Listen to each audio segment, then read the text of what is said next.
Hi hello నమస్తే welcome to my YouTube channel అమ్మ ఆశీర్వాద. ఈరోజు మనం మాట్లాడుకోబోయే topic power star Pawan Kalyan గారి గురించి అండి, డిప్యూటీ సీఎం గురించి.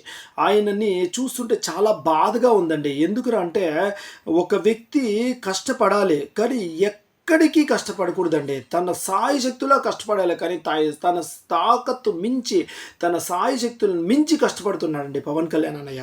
అందరూ అయితే ఊహించారు తను చాలా మంచివాడు, మంచి చేస్తాడు, తను ఏదో సాధిస్తాడు అని చెప్పేసి. కానీ మరి ఇంతలానా అండి, చూస్తుంటే తను పడే కష్టం చూసి మనకే చాలా బాధేస్తుందండి. అంత కష్టపడుతున్నాడు. మొన్నటికి మొన్న ఎక్కడో ఒక గ్రామానికి వెళ్ళాలి అని చెప్పేసి రోడ్డు లేని గ్రామంలో 4 కిలోమీటర్ల రోడ్డు లేదు, ఖచ్చితంగా బండ్లు కూడా వెళ్ళవు అంటే గన లేదు, నేను వెళ్ళాలి, ఆ గ్రామాన్ని చూడాలి, ఆ గ్రామంలోని ప్రజలకు న్యాయం చేయాలి అని చెప్పేసి చూడండి ఎలా చేస్తా ఉన్నాడు. బుడదలో కాలు పెట్టడానికి కూడా కాదండి, చెప్పులు వేసుకొని కాస్త దూరం నడిచి దానికోసము మళ్ళా తరువాత చెప్పులు తీసేసి మరీ నడుచుకుంటూ వెళ్తున్నాడండి. తర్వాత తను నడవడానికి వీలు కాకపోవడంతో బాడీ గార్డ్ సహాయంతో నడుస్తున్నాడండి పవన్ కళ్యాణ్ అన్నయ్య.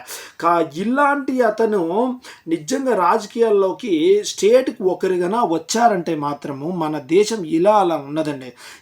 మన దేశంలో శంకర్ గారి ఫిలింలో ఒకే ఒక్కడులో మీకు ఏదైనా సమస్యలు ఉంటే ఒక టబ్బు పెట్టేసి దాంతో సమస్యలు వేయండి అంటే లాస్ట్లో క్లైమాక్స్లో పూలు మాత్రం ఆ బాక్స్లో పడుతుంది చూడండి. అలా అవ్వడం మాత్రం ఖాయమండి మన దేశంలో. ఇలాంటి నాయకులు ప్రతి ఒక్క చోట ఉంటే మాత్రము. కానీ నిజంగా పవన్ కళ్యాణ్ నాయక్ మాత్రం చాలా చాలా చాలా గ్రేటు. ఆయన ఎప్పటికీ సుఖ సంతోషాలతో, ఆయుర ఆరోగ్యాలతో, అష్టైశ్వర్యాలతో ఉండాలని అని చెప్పేసి మనస్ఫూర్తిగా కోరుకుంటూ జై హింద్, జై జనసేన, జై పవన్ కళ్యాణ్ సార్ అన్నయ్య.